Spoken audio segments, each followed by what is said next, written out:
Have you ever gotten home from the gun shop and then thought, oh God, what have I done? Yeah, that happened. It doesn't really get much better. Yeah, oh, no, oh, nasty. Yeah. It's going to be fun getting these screws out, that's for sure. Well, I hope you're in for another long video series because this could be painful. But first, let's look at what I've bought, and I'll explain sort of why, really. So it all started when I found this up for sale. Now, I'd been pre-warned about 410 Lee Enfields and told that, you know, they existed. And I thought, well, that'd be quite intriguing, really. So you basically got the old 303 service rifle. The barrel has been drilled through completely to make it a 410 shotgun, and then it's bolt action. So some of them, the magazine is functional, holds 2 rounds.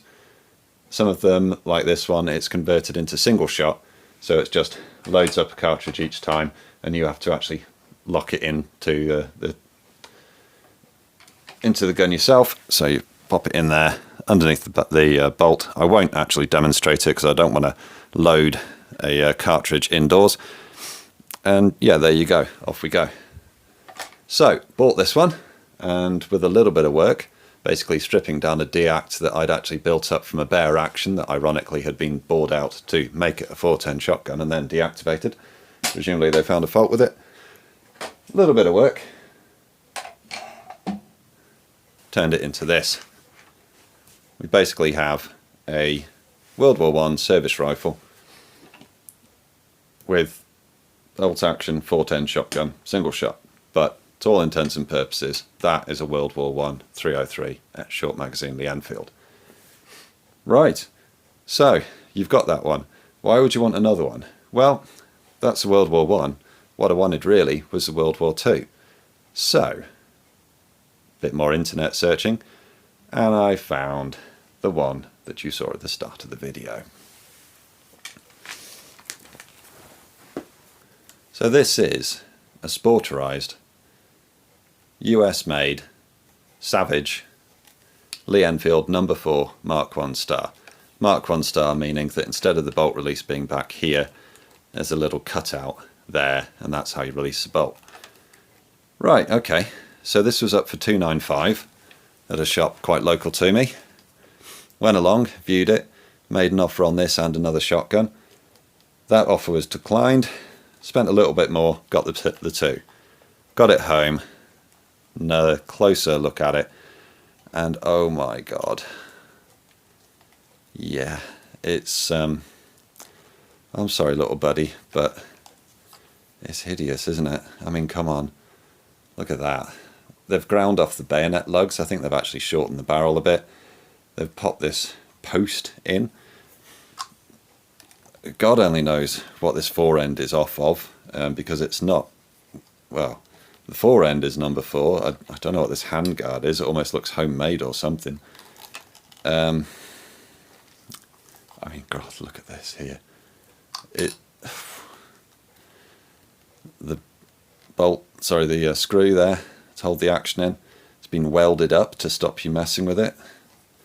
Trigger guard screw at the back, also welded. The magazine welded to the trigger guard.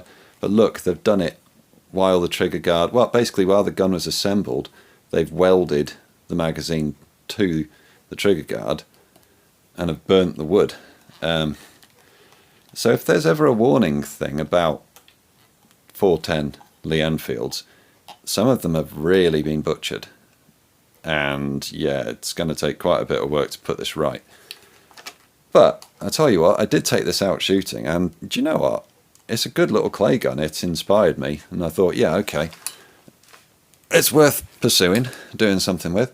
So what's the plan? Well, I can either turn it into a proper No.4, a bit like the conversion I did on that SMLE.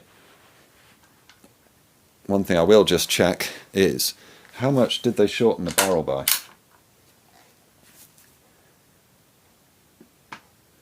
actually the correct length, so the woodwork isn't going to look out of place. The only problem is the end of the barrel on the service rifle has got these lugs here for the bayonet, and as you can see those have been milled off on that one. It's not quite going to look perfect, not going to look quite right. Alternatives? Well, I could sort of sporterize it.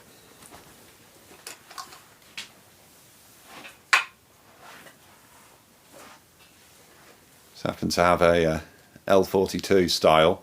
I say style because it's actually a Mark II No.4's fore-end here. L42 fore-end-esque, which would give it then the Target Enfield look.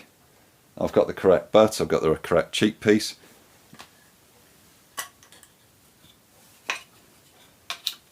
I could use this fore-end here, which would be a video about how to repair a split in a fore-end, because unfortunately they milled this out so much, presumably to float the barrel, that yeah, the wood got so weak and thin that it's actually split. I've got this spare rear handguard. What I could do, pop that on, sand off this front part here, which would normally go underneath the barrel band, cut this fore-end back to here, and then drill out this crack, and then using some Acroglass repair that. So let me know if that's a video that you'd like to see, and we can have a go at doing that together. I think that would look actually pretty good.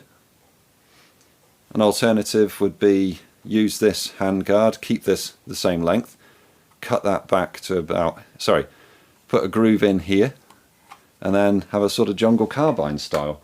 But of course the barrel's too long for a jungle carbine. Now if I do go the Target rifle style, then what I would do is shroud this barrel to make it about 20mm diameter, to make it look like the proper 7.62 Enfield.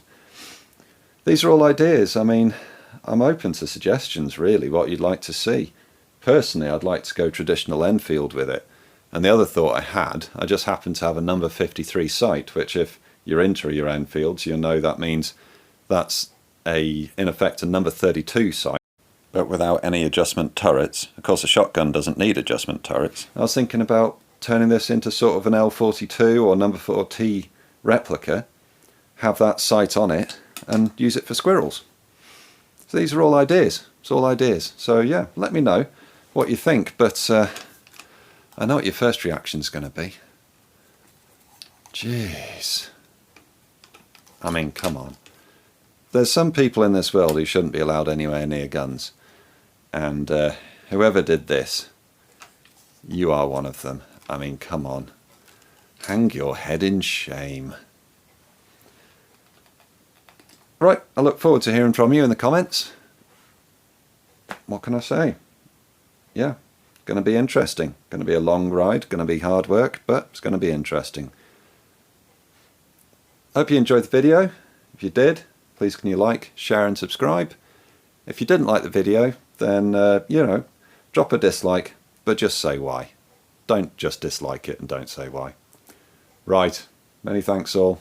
Bye.